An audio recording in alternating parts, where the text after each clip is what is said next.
Yes, hello, and for me it's nice to sit here together with two good friends, people who inspired me a lot as well, both of you, and both farming in a complete different context. And we have that in the biodynamic world. We have on the one side Agnes being responsible for quite a fairly big farm, more than 300 hectares in Slovakia, and Agnieszka being a pioneer in biodynamic farming in Poland, and really building up a farm from scratch, from nothing. So we will see and hear a little bit the sources of inspiration, but maybe who am I, where am I standing, and what are the things, where do I want to go? That would be nice for me to hear that a little bit from both of you. And then out of that we can create, I hope, some sort of exchange and discussion. I know both farms, and it's both of them are really incredibly beautiful places, and for me sources of inspiration, as I said. So whoever wants to start. Should I just start, or is there any question? No questions? No question. Open question. Who are you, and what are your? We have to talk about biodynamics. So who are you? But how did you get there? But for me, it's also the general farming aspect, because you are both coming, although maybe from a not purely farming background. You pointed that out earlier already, but you can maybe look at that as well. And how did you get into biodynamics, of course, and what is the source of inspiration, but maybe also the challenges you see. Yeah, it's not only the positive aspects, we also have to talk about challenges or questions, things like that. Okay. Make it open, and then we get a little bit deeper. Okay, so hello. I said a little bit about myself earlier. I will repeat it and go deeper. So I'm coming from a family farm. We are based in Zemianske Sady, which is a village like southwest of Slovakia. It is the place where our ancestors used to farm at the beginning of the century. They were big farmers. They with the tobacco plants, but also other crops, and also the wines. They did produce the wines at the time, and so that's the main part of the old history. Then the whole family tradition was interrupted by the fascists and then communists, and then after the revolution in 1989. Our grandfather claimed for the property, and the state gave back the whole family, and that was the point where like the new history started. First, our parents started to rebuild the farm. They started with the fields and with the vineyard, but there was no winery at the time. And then like 15 years ago, me with my sister and her husband, we joined them and established the winery again. And there is an old cellar on the farm, so it was kind of a very natural way to join the family farm, because at the time the farm was already like running, and we were like 3 young people, so the establishing of the winery was just a very natural process for us, even if we were not like enologically studied. We are coming from all the different kind of environments. I used to work with, actually I studied logistics and economy. My sister and my brother-in-law, they were lawyers. So we just decided that we want to join the family, and it took a long time to make the decision. So when our parents went to the farm, I was 18, so I was just going to study at the university. And at that time, my mother was asking me that maybe the University of Agriculture, and I was like, no way, because growing up in the city, and I was like, no way, never. So I studied the economy and did my jobs, and then slowly the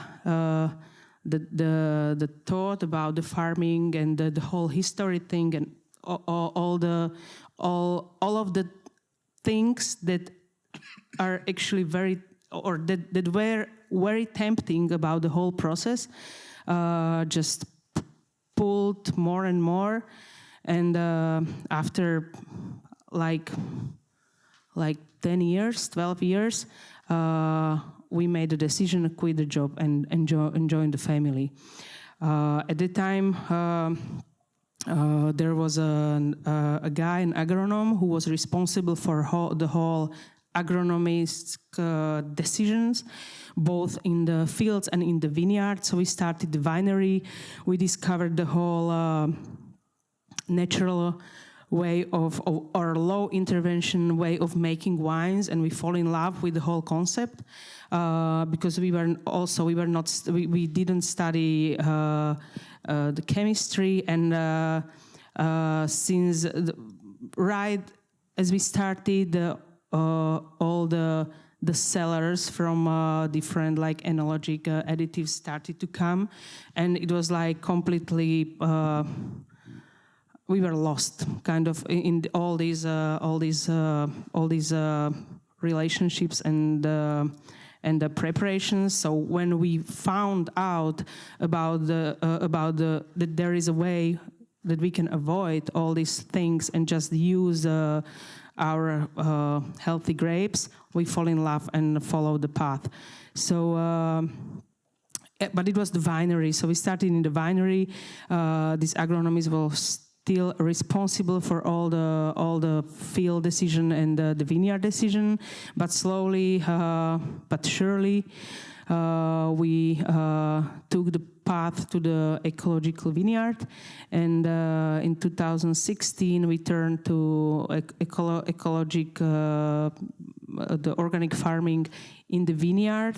At the time, so the process was like I was starting to make the discussion with this guy and start to pushing him towards the organic production. But he's actually a very nice guy. He loves the farm. He loves the nature. But studied in 70s. It's like very strong-minded about his way of doing the things.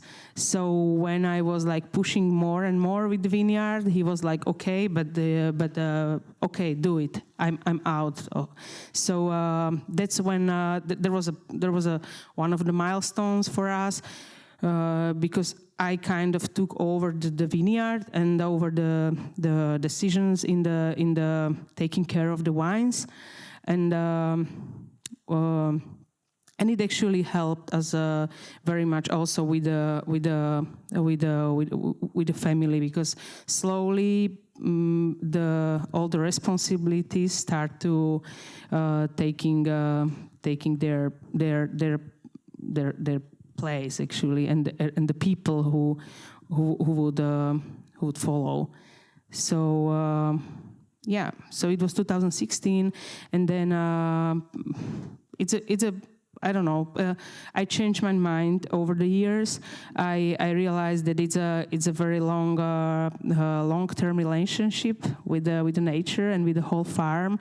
So at the beginning, I was more. I tried to be fast and effective and do all the right decisions. And over the years, I realized that I need much more time, and that I need much more my own mistakes and maybe the risks to realize what's actually the path. It's just not it's not direct, but it has a lot of different stops, and maybe place to relax and look back, and then continue again. So right now we are at the stage that we are certified organic in the vineyard. We do our wines out of all the grapes in low intervention way, obviously, and we are introducing or using the biodynamic principles both in the vineyard and in the cellar, and in the farm, in the fields. We are not organic yet. We would love to be, but it's a big challenge. So our agronomist, who is still there, responsible for all this decision, is retiring slowly. So now my mission is to just become his shadow and try to learn from him, so we can continue and then slowly make our change also in the fields and in the vineyard. As I said before, like, he's a nice guy and he loves what he do. So, for example, in comparison with our neighbors, we do quite a lot of we grow quite a lot of different crops. We do wheat, barley, poppy seeds, corn, rape seeds, millet, and yeah, like, maybe I forgot something, but yeah. And also in the forest, because also forest is part of the farm, we try to farm very. We don't really farm there, actually. It's like, so when we have a advisor who is, I think it's the same in Czech Republic, so we are obliged to have the advisor in the forest. So whenever he said that we should take out some trees, there is the natural way of growing a new forest. So you just basically took some of the forest, but you still keep some, and so you see the young plants, and you are just helping them to grow with the old ones, and then slowly you are continuing with the new forest. I can't express it very well, but yeah. So that's the way how we do it, and yeah. So, and hopefully we won't get out of this way toward the whole farm.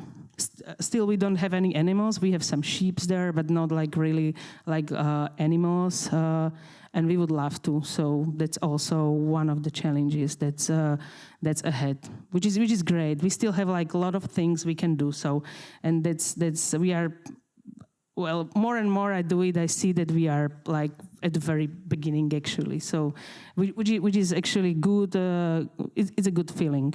I like to feel that there is still like many things we can do. Well, yeah.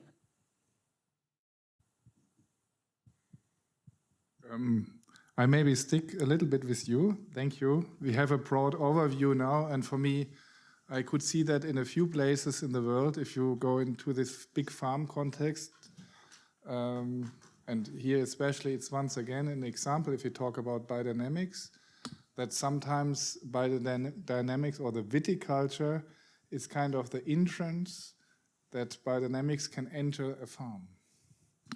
And so and it's, from your biographical side, I think it's also beautiful, slowly but surely for me, every time I come on that farm, I have really this one thing, it's this family aspect, which is really touching me every time.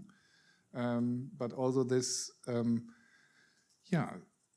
it's, you said you were stressed and you wanted to be quick on the one side, but this kind of respectful transformation time also with the agronomist and so on. But to look now to the vineyard where you work biodynamically, maybe what are the can you point out a few experiences or things where things became clear, maybe moments of inspiration, but maybe also where you have questions, yeah? Where you still are holding back eventually.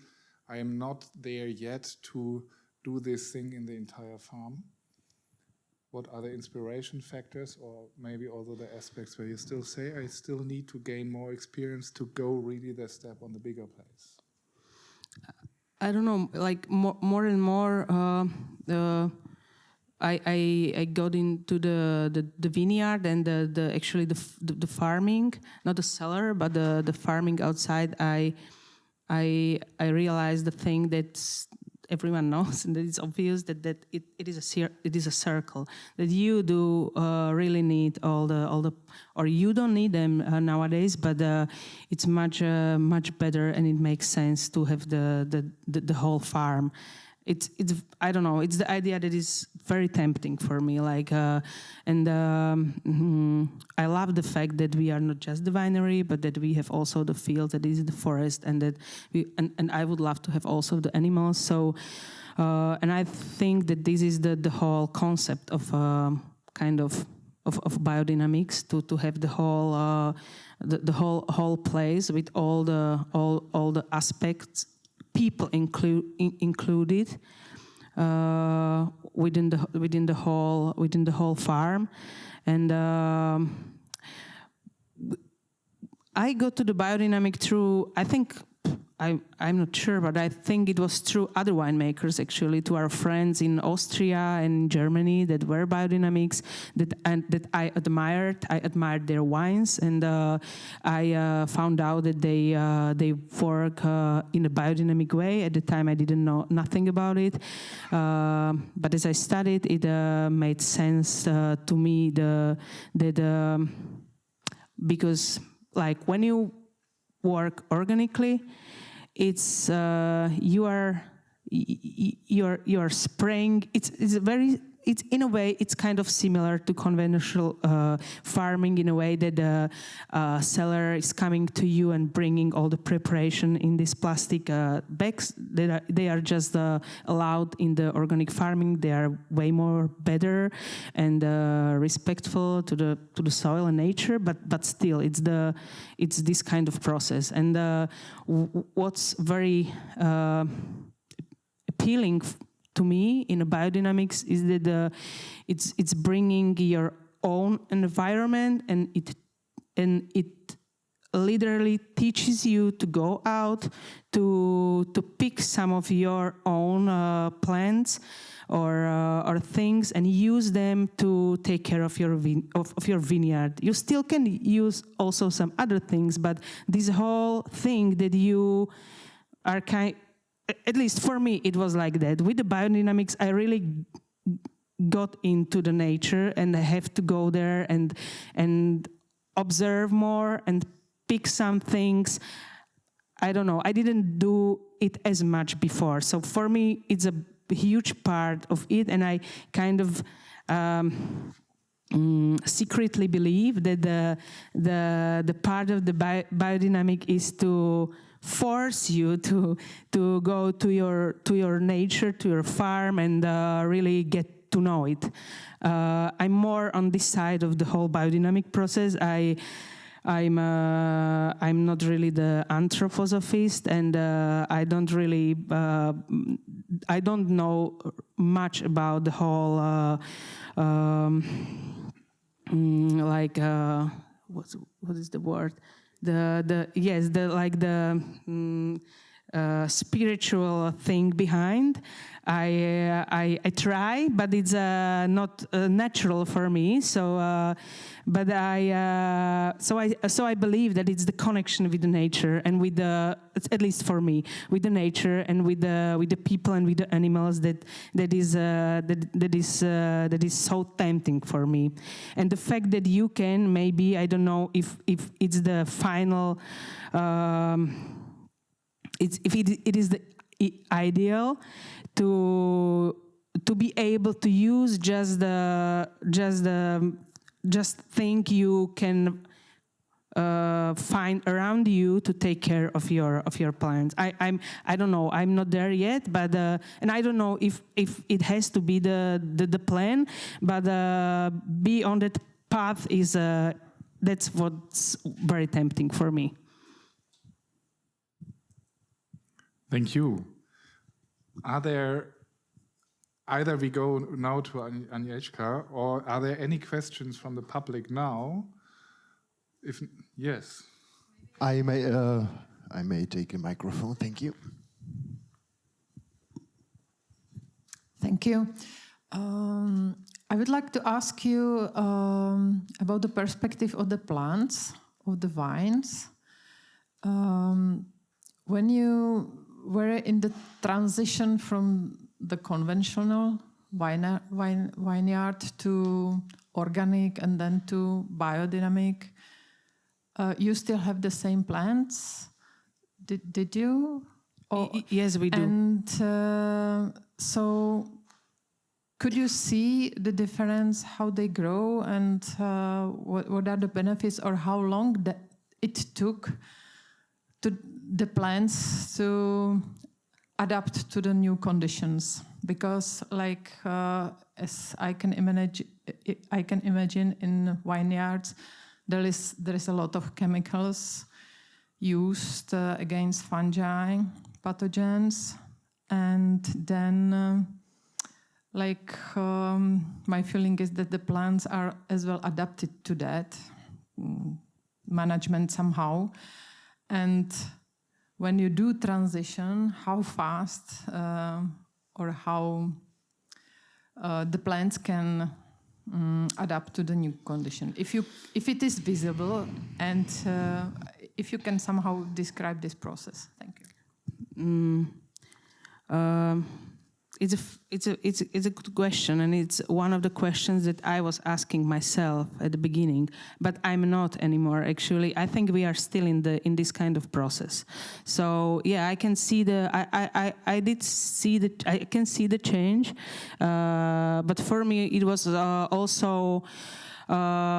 With this transition, I became much more connected with the plants and with the whole vineyard and with the wines. So maybe it's part of it is my perspective of looking at all the plants. But I was afraid before we start, and I tried to have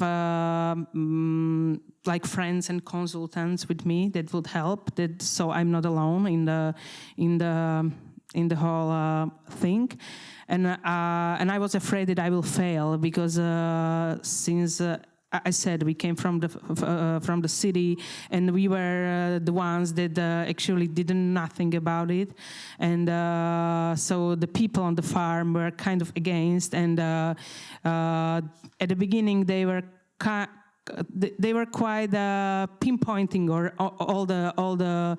all of our fails, and whenever the ovidium hit, and it hits all the time, so they were like pinpointing it, and so I can say that I was really afraid, and I still am actually. Every spring I am like, okay, let's see. Hopefully it's gonna be okay. But at the same time, it was not that bad. So the first vintage, when we turned fully organic, there was kind of stronger hit of oidium, and we grew less. But there were still grapes, and they were grown by us organically, so we were kind of happy with them. Now, when I drink those wines from 2016, I can actually I think that I can taste the stress in those wines, and then that was the vintage. Maybe it's the oidium. I think it's the stress, but I think I can taste it there. But since then, it was quite okay. With the, I mean, with the farming, with the taking care of the, or controlling the diseases, and just the last year, the 2023 was a kind of dramatic. But after, and we had like 10% of the grapes, maybe even less.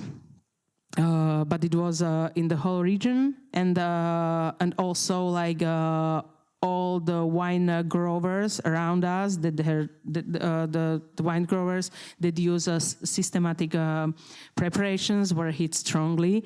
So I would love to see my vineyard to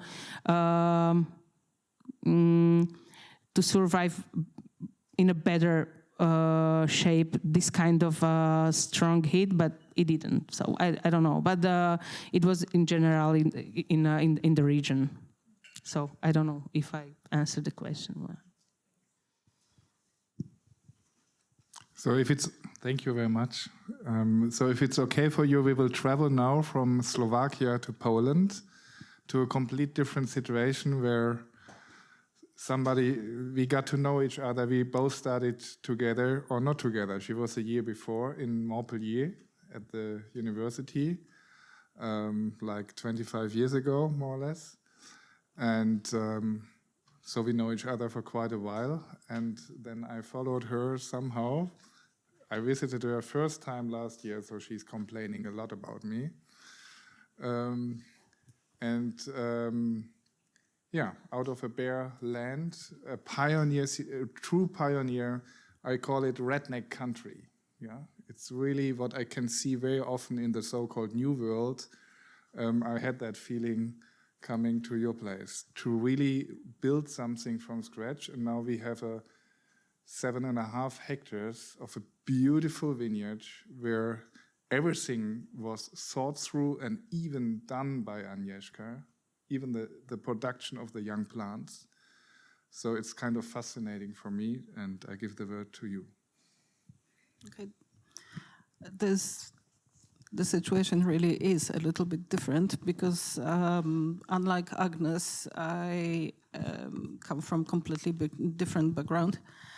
I grew up in a small town on the south of Poland, with like the grandparents on both sides had the small farms, and I spent my whole childhood there. When I moved to study in Krakow, a big city, I suddenly realized how spoiled I was, because for the first time in my life I tried eggs or milk from the shop, and it was just so disgusting. It was uneatable, you know. I was in such a condition that I was even bringing water to make tea from my parents' place because I couldn't stand the one in the tap. It was horrible. Yeah, so that's one thing. Then I studied pharmacy. I actually graduated like clinical pharmacist, and back to the agriculture I came by accident, because I started to do my thesis and making research between two universities, one in Krakow and another one in Montpellier in France, and they invited me to do the study there. I decided that it sounds a bit more creative than selling aspirin in the end of my life, and that's how it started. But answering Georg's question, how come I came to biodynamics, it wasn't that fast. It was actually a gradual process, because the study we did together didn't teach much about organics. It was rather, come on, that's not serious. It was rather something like, it's good for a small backyard, but certainly not for whole farm. And I had this scientific background in myself, and for me as well, it wasn't that sure that it might work, and this whole spiritual way of explaining things in biodynamics didn't really convince me at first.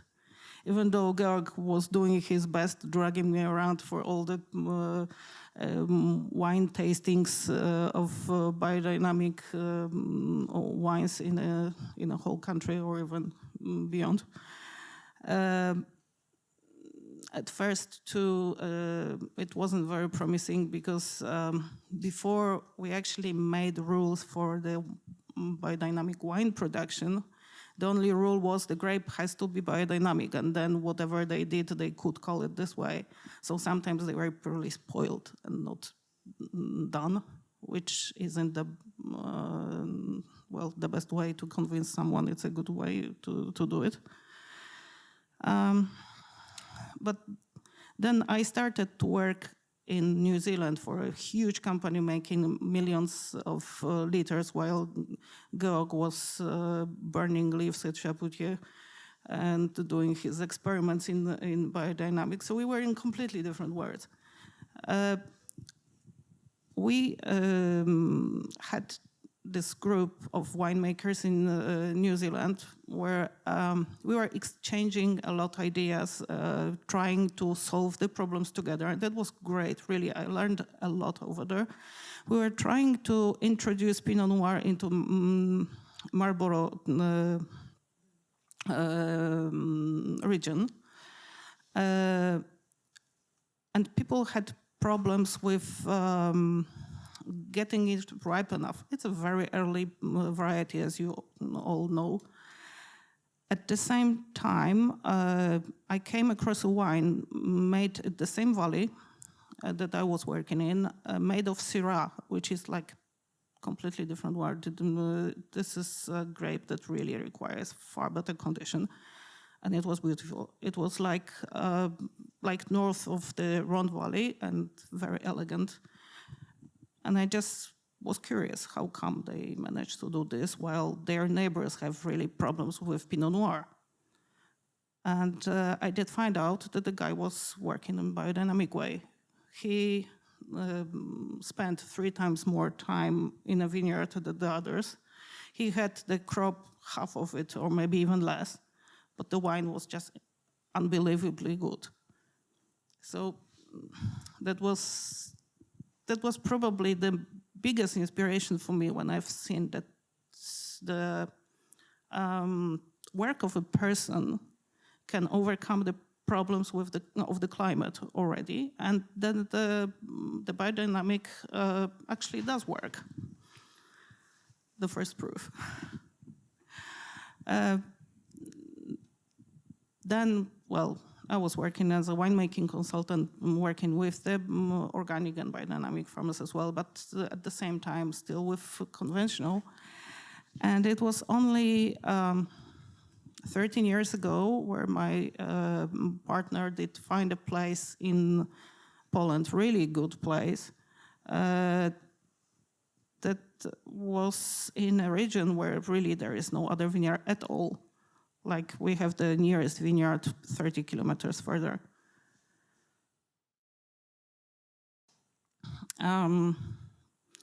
We decided to try to make our own vineyard. Our neighbors were looking at us like we came from different planet, because if it would be a cereal or beetroot or potato, that would be normal, but grapes, that wasn't really something they were expecting. But then we decided this place really has a potential. Piotr, who studied forest keeping, he knows quite a lot about the physiology of plants and the natural ecosystems and how it's supposed to work. So he was insisting on making the vineyard in a biodynamic way from the beginning. And we agreed that's actually the only thing we could do. We were trying to organize our farm, as Georg already said, it's 15 hectares. So it's really a small farm comparing to what Agnes is dealing with. But before us, that was just strange agriculture going on over there. After the Second World War, there was a government-run farm, and then there was someone who was doing just rapeseed, wheat, and corn. Rapeseed, wheat, corn, rapeseed, wheat, corn for about 30 years. So you can imagine the state of the soil. When I've seen a corn there was a moss in between. It was the Roundup ready kind of thing. It was atrocious, really. And it was a huge work with the soil, especially. Then you're probably aware of the fact that most of the vineyards have absolutely nothing to do with biodiversity. And most of the modern vineyards are like, let's say, 100 hectares of genetically identical individuals. So it's all due to the fact that the grapevine cannot be propagated by seeds. You just cut the plant, make the new plants, and the biodiversity is quite limited in vineyards.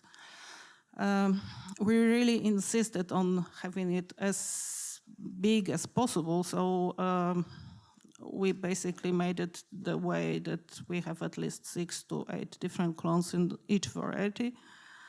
And yes, we made the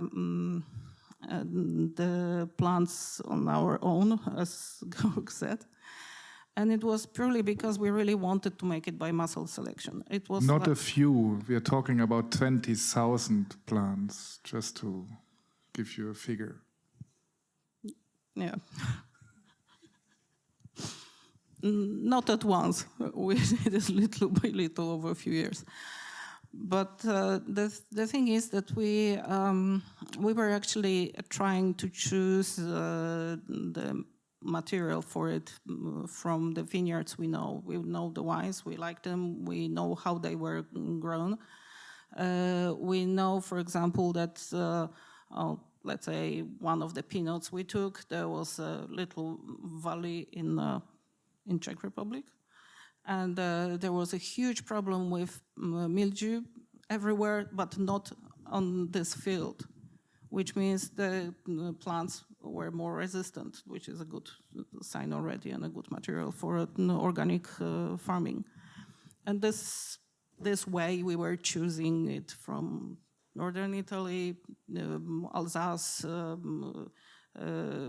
well, Germany, Czech Republic, and so on and so on. All in all, we have about 30,000 plants right now. And yeah. And besides that, we have an orchard with all the variety of apples mostly, and some other crops like cereals, like potato and some vegetables. Concerning the animals, we did it little by little. At first, I wasn't convinced this is something that we can handle, actually. But firstly, we got dog, then then bees, then there were 3 little cows that joined us.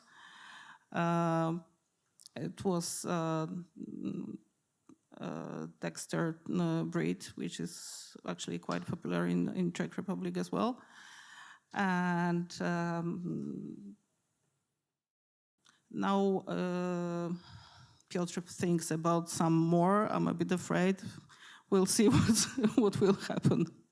It grows. It's a process, and it just keeps growing. It's but as Agnes said, this is something that actually does change a lot in a farm, because since the animals appeared, we can see that all this became somehow fuller, and as well, it's a very good therapy when you are when you have enough of everything, when you just want to unwind and you are pissed off the administration or whatever, Piotr goes to speak with the cows. And makes him feel calmer. So yeah, that was a good decision.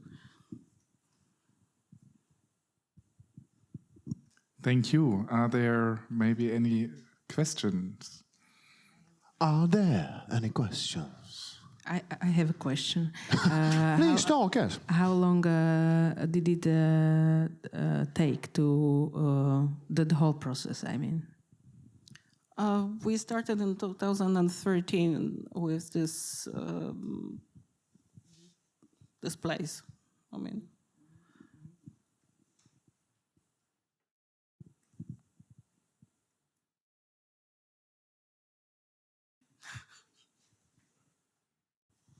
That was a short question.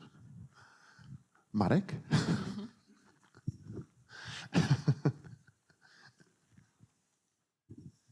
Já mám samozřejmě hodně otázek, ale mám na hodně z nich mám i odpovědi, protože I had a few questions and I have also answers to it. protože jsem strávil s Agnieszkou teď poslední 2 roky velice často a poslední měsíce jsme spolu jako x dní. I spent with Agnieszka a few last years and weeks together. Ale úplně nevím, jak se na to zeptat, ale I don't know how to ask. ale já bych chtěl, jestli by mohla říct něco o polském. Ich war jetzt mit Agnieszka viel zusammen.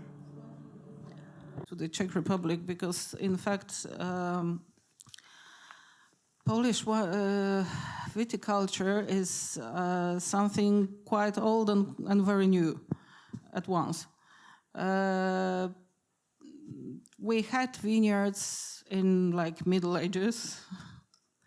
Then we had, with the change of climate, we had like almost 500 years no vineyards or very little. And really, when you think about the commercial vineyards, it started only in 2008 because the law changed. Before, the production of alcohol was the monopoly of the government. And so even if you had a vineyard, you could produce wine only for your family. You couldn't sell it. This is something very new. Therefore, there's no old vineyards in Poland. All of them are really young. Nobody inherited anything from their parents or grandparents. Everything is made from the scratch. This is as well the reason why the vineyards sometimes in Poland are in very strange places, because it's not farmers usually that make them. Very often it's people that have absolutely nothing to do with the vine growing or nothing to do with agriculture at all. It's like, I've got a factory of, I don't know, plastic cups, for example, and I have spare money. Let's make a vineyard. That would be fun. I could show off to my friends. And people have this idea that having vineyard is like in the movies. You sit down, you watch the sunset with the glass of wine, and you enjoy life. And very often, actually, they think this would be a very good way of spending your retirement. And then they suddenly wake up a few years later, oh, come on, I need someone who actually works here. Or I need some kind of machines, or it doesn't grow by itself, and you have to do something. And it's a surprise. It sounds ridiculous, I know, but that's the way. Or, for example, people who, I inherited a field from my grandmother, and I have absolutely no idea what to do with it, so I'm going to plant some grapes. The place is the worst you could imagine, but, well, there you go.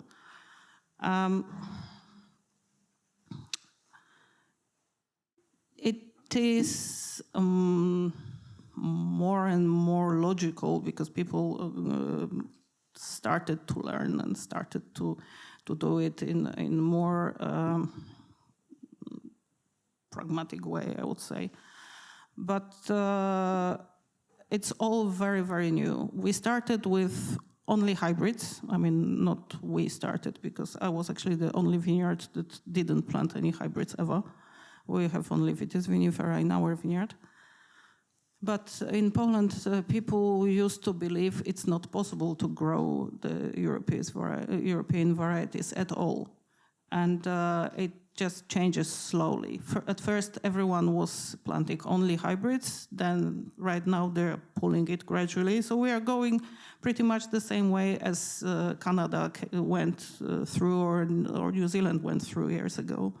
They started with the same and they changed little by little. But Poland never will be a big winemaking country because it's not like we have whole regions suitable for wine production. I would say we have rather microclimatic places that are good and the rest is not, simply. Okay, thank you for your answer. Jaké další otázky? Jo, to v pořádku. Ti příště necháme speciální mikrofon. Já bych stejnou otázku samozřejmě chtěl.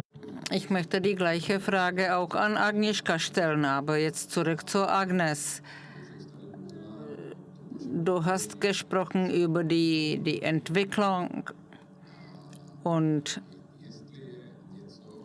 gibt es etwas, ein Fuck-up, ein Misserfolg, den man hätte lieber nicht machen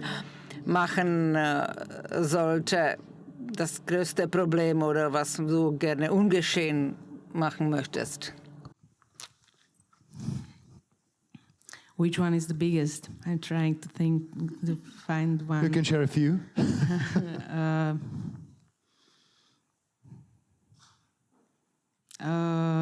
I don't know. There is not like any particular thing. Like I was talking about the vintage in 2023. That was a pretty bad vintage in the vineyard.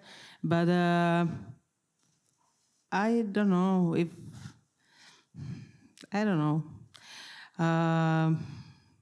Maybe we could be more.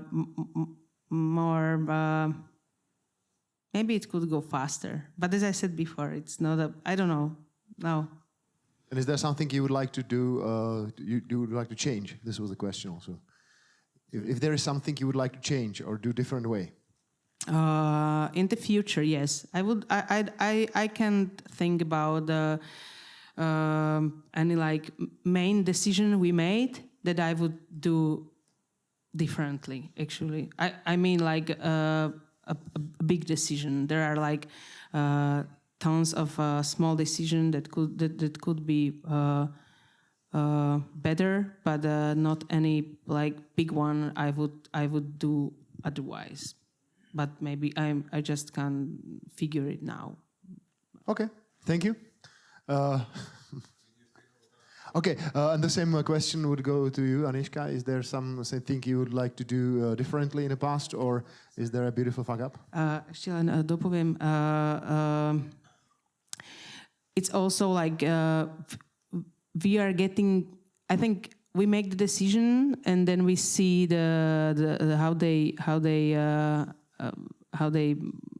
act. But we also get used to the outcome of our decision, I think. So, for example, when we started, we used the high trailing system in our vineyard. So at the beginning, I was like, it's the bad way to do it. We should take it out, and we should use the regular as all the other winemakers who make high extraction, high quality wines. And so that was my opinion. That changed during the years. So now I'm kind of in love with our way of trailing system, but maybe it's just the getting used to your situation. So it's also, I think it's maybe also with the bad decision that at the end of the day you are getting used to the outcome of the bad decision. It's called adaptation. So yeah, the same question from Marek to Agnieszka. Yeah, okay. The first thing that comes to me is actually the spacing in the road. When we were planning our vineyard, we were taking into consideration very many things, and we thought we made it through. But we were inspired by, the vineyards I used to work in. And the fact was, I've never worked in my own vineyard, which is somehow important because we made the spacement between the rows only 2 meters. If we would make 2 meters 20, we would fit slightly less plants per hectare, but the machines we are using or the tractor would cost half of the price we paid. Well, it's something to consider. Good. So once you are growing your own grapeyard, think about the prices of your machinery. Any question? Marek has always questions. So before he starts, takhle nějakou otázku, jestli máte ještě. Ne? So, Georg? Yeah, you can speak also. Yeah, it's a microphone. Yeah.